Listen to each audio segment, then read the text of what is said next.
Hey everybody, I wanted to get back to you on another generator deal, P2500I.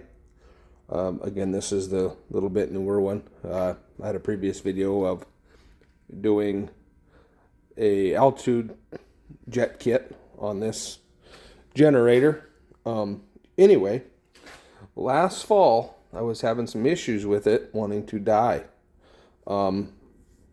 When it was running, it kind of ramp up and ramp down, and I did some work on it, did the altitude kit, carburetor was all clean and did all that, and I ran it, and I just ran it in the garage here and thought that it was going to be good to go. So last weekend we did an overnighter, and I took the generator with, and it started acting up again. It'd run about 10 to 15 minutes depending on load, and then it would start die out, and cranking or pull on it, not wanting to start. You'd choke it. Eventually it'd fire up and it'd kind of run on choke, and you'd kick it off choke and it would run, and being a mechanic and technician, for the life of me, I was checked. I did check the carburetor. I have the side panel already loose, so when I was out camping, don't mind the rag. I got some information up there that I don't want shared, but I checked the fuel bowl and checked how much fuel was coming out of it, and it drained a little bit, and then it would quit. Well, come to find out, if I pulled the old fuel cap loose and left it loose, she'd stay running. And that's what we did. Let her run for about 2 hours with the fuel cap just a little bit loose, not snug down. And of course we were just doing an overnighter.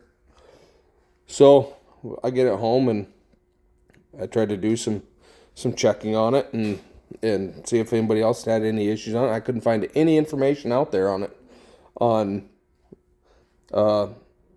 running and dying and not wanting to start, really.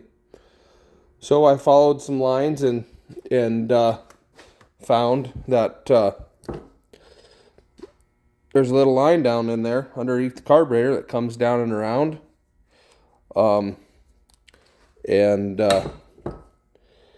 If you look, it's this little line right here. It comes down and around, comes around here, and it comes to this box. And I'm not sure if it's a charcoal box or not. I haven't contacted Cummins to find out or not, but if you pull this box out, and of course you got to pull the air filter lids off. You could probably get them out if you wanted to.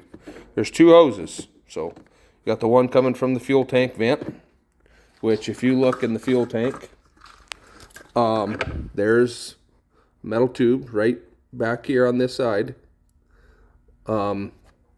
that runs down to that canister or box, I guess, whichever you want to call it. And then the other side goes around through, and it comes in right here, this one here, and goes into the air cleaner housing.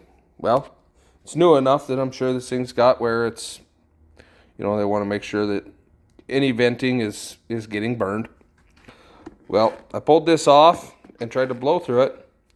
No go. So this is your main vent, like if it was to overflow. I could not blow through it.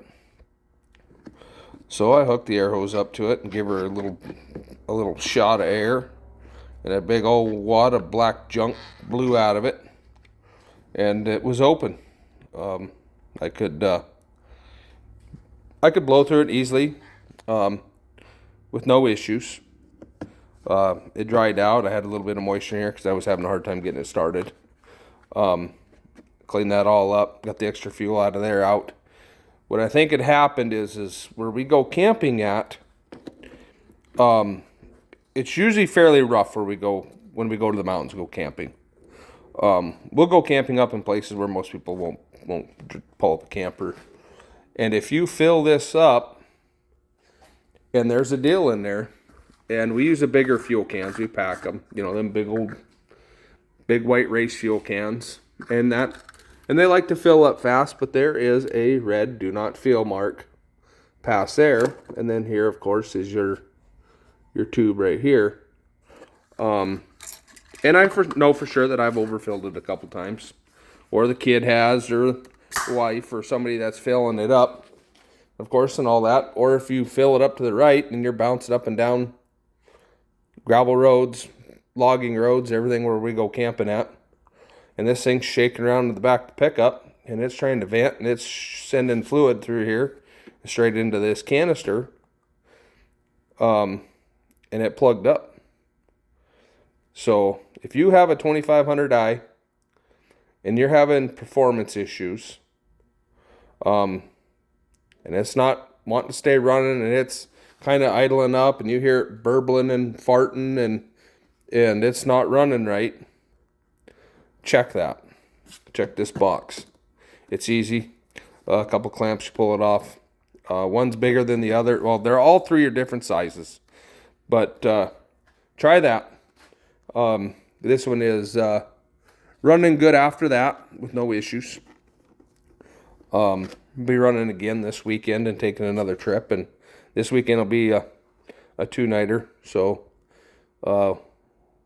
we'll work it, and we're going way up the mountains this time. So we were kind of in the mountains last weekend too, but anyway, if you're getting 2500i and that's your problem with running, especially if you're putting an air conditioner on it, it's probably gonna burble and fart and not want to run a little sooner with more load. It's going to use more fuel. So but our camper, it's cool enough out that all we were doing is just charging the battery. So it took a while. It took a while of running, probably 15 minutes to drain that fuel, to run that fuel bowl out, and then it would not want to restart.